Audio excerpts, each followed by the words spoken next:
السلام علیکم ورحمۃ اللہ وبرکاتہ۔ میں آپ کو دعا کے سیشن میں ویلکم کہتی ہوں۔ سب کیسے ہیں اہل القرآن؟ الحمدللہ رب العالمین۔ قرآن کے اتنے پیارے ساتھ کے ساتھ تو دل بھی خوبصورت اور سکون ہمارے ارد گرد۔ اللہ تعالیٰ ہمیں ہمیشہ قرآن کا ساتھ دے، آمین۔ ہم حفاظت کی خوبصورت دعائیں پڑھ رہے ہیں اور اس میں بھی ہم بیماری سے حفاظت کی دعائیں پڑھ رہے ہیں کچھ ہفتوں سے۔ تو آج کی خوبصورت دعا دیکھتے ہیں۔ اذهب البأس رب الناس واشفی انت شافی لا شفاء الا شفاؤک شفاء لا یغادر سقما۔ اے لوگوں کے رب، تکلیف کو دور کر دے اور شفا عطا فرما، تو ہی شفا دینے والا ہے، تیری شفا کے سوا تو کوئی شفا ہی نہیں۔ ایسی شفا دے جو بیماری کو باقی نہ چھوڑے۔ صحیح مسلم کی حدیث ہے، صحیح بخاری میں بھی یہ حدیث ہے، ام المومنین حضرت عائشہ رضی اللہ تعالیٰ عنہا سے روایت ہے، جب ہم میں سے کوئی بیمار ہوتا تو نبی کریم صلی اللہ علیہ وسلم اپنا دایاں ہاتھ اس پر پھیرتے اور فرماتے، یہ دعا پڑھتے، اذهب البأس رب الناس، اذهب لے جا بیماری کو، رب الناس لوگوں کے رب۔ تو اس دعا کو اگر ہم غور سے دیکھتے ہیں، اس کے الفاظ پر غور کریں، ہمارے پیارے نبی صلی اللہ علیہ وسلم کی سوچ کا، ان کی دعاؤں کا بھی پتہ چلتا ہے نا۔ اگر ہم نے کسی کو جاننا ہو تو ہم اس کو تھوڑا سا اس کی دعاؤں سے بھی جان سکتے ہیں کہ وہ کیا مانگ رہا ہے، اس کو کتنی دنیا چاہیے، کتنی آخرت کی آج کتنی بات ہو رہی ہے۔ تو بعض دفعہ ہم دعاؤں میں صرف سامنے کی چیزیں مانگتے رہتے ہیں، تو لیکن بندے کی سوچ کا پتہ چلتا ہے کہ پہلے وہ آخرت جہاں دائمی ہے وہاں کے لیے دعا کرے اور پھر دنیا کے لیے بھی ہر چیز مانگے۔ تو نبی کریم صلی اللہ علیہ وآلہ وسلم کی سوچ کہ وہ ان کا یہ پتہ چل رہا ہے کہ وہ اصل سہارا صرف اور صرف اللہ سبحانہ وتعالیٰ کو سمجھتے ہیں۔ وہ جانتے ہیں کہ اللہ ہی وہ ہستی ہے جو وحدہ لا شریک ہے، جس سے جب بھی جو بھی مانگا جائے وہ اللہ سبحانہ وتعالیٰ عطا کر سکتے ہیں، کیونکہ سارے خزانے اسی کے پاس ہیں، ساری طاقتوں کا مالک اللہ سبحانہ وتعالیٰ ہے۔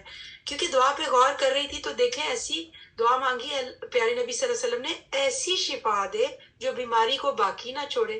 تو میں غور کر رہی تھی کہ آپ بتائیے، کیا ہم کسی ڈاکٹر کے پاس جا کے ایسا کہہ سکتے ہیں کہ میں آ گیا ہوں تمہارے پاس، مجھے اب شفا چاہیے اور مجھے ایسی شفا کہ بس نشان بھی کوئی باقی نہ رہے؟ ایسا ہم نہیں کہہ سکتے نا، کیونکہ ہمیں پتا ہوتا ہے کہ وہ نہ اس چیز کا مالک ہے، نہ اس کے ہاتھ میں کچھ ہے۔ اصل شفا اللہ سبحانہ وتعالیٰ کے ہاتھ میں ہے، اور وہ اس کو اس کے لیے کچھ کرنا نہیں پڑتا، وہ تو کن فیکون کا مالک ہے، وہ کن کہتا ہے اور سارے معاملات درست ہو جاتے ہیں۔ بس ہمیں اللہ سبحانہ وتعالیٰ کی عظمت پہچاننی ہے، اس کی قدرت پہچاننی ہے۔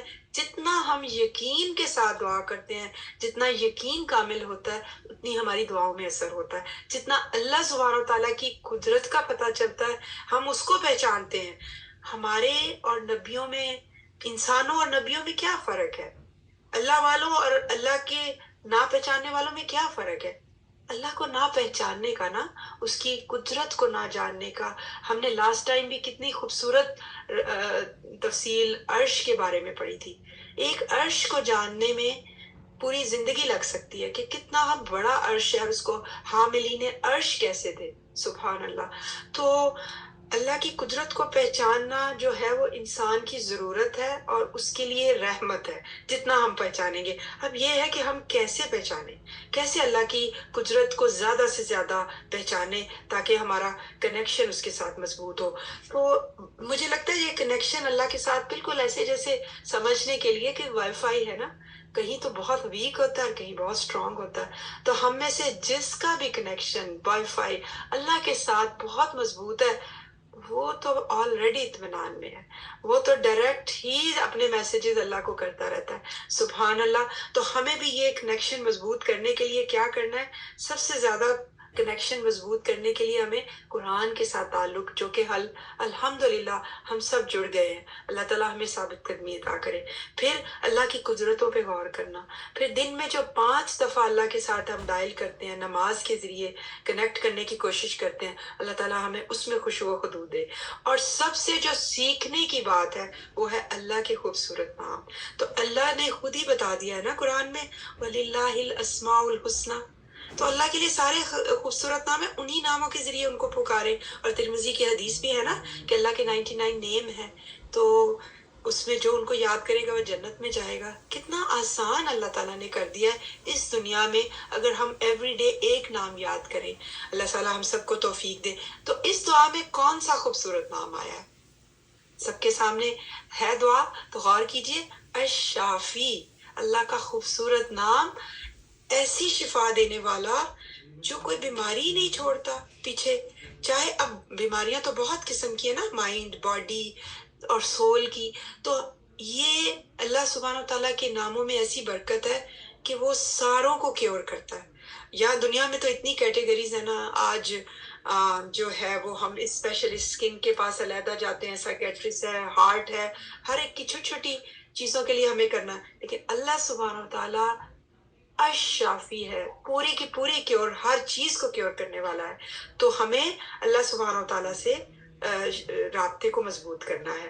اور اس قرآن کا جتنا بھی ہم زیادہ سے زیادہ کریں گے ساتھ، اتنا زیادہ ہمارا اللہ کے ساتھ مضبوط تعلق ہوگا. اور پھر ہم قرآن ہی سے مدد لیتے ہیں. قرآن کی آیات ہے نا، اس میں بہت شفا کی آیات، ہم نے ایک کارڈ بھی ہے الہدا میں آیات شفا کا، تو اس میں سارا ہے. سورہ توبہ کی جو آیت نمبر 14 دیکھیں، وَيَشْفِي صُدُورَ قَوْمٍ مُؤْمِنِينَ.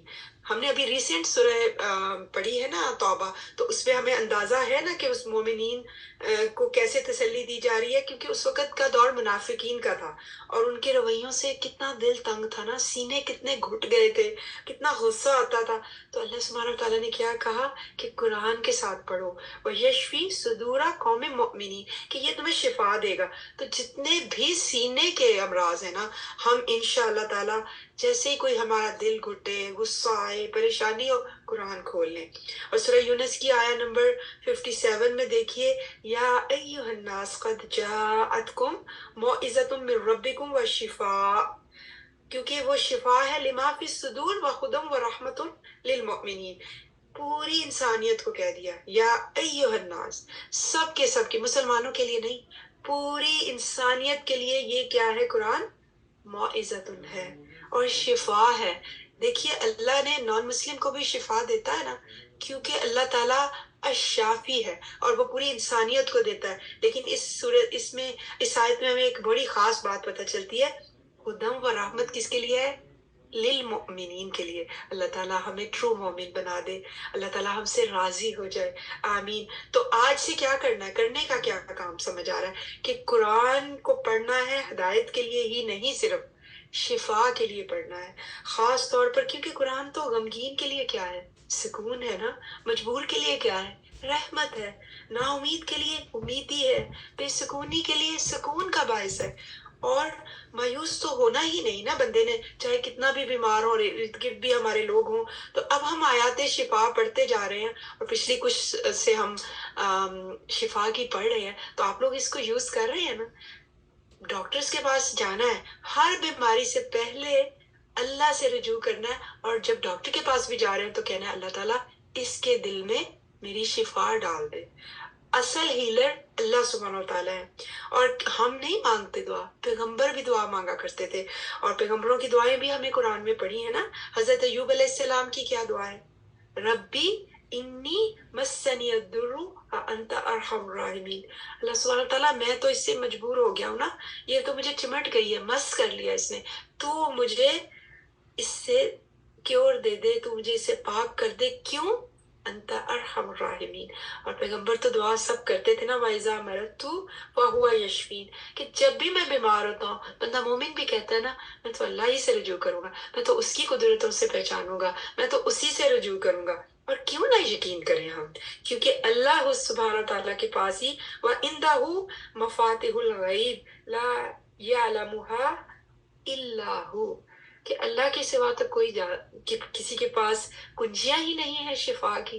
اللہ سبحانہ تعالیٰ سب کچھ دینے والا ہے. اللہ تعالیٰ ہمیں ان دعاؤں کو ماننے والا اور اپنی زندگی میں، علم تو وہی نافع ہے نا جو عمل میں آ جائے. اللہ مجھے اور آپ کو سب سے پہلے اللہ سے جڑنے کی، اس کی قدرت کی، اس کی رحمت کی توفیق دے. السلام علیکم ورحمۃ اللہ وبرکاتہ. جزاک اللہ خیرا کثیرا.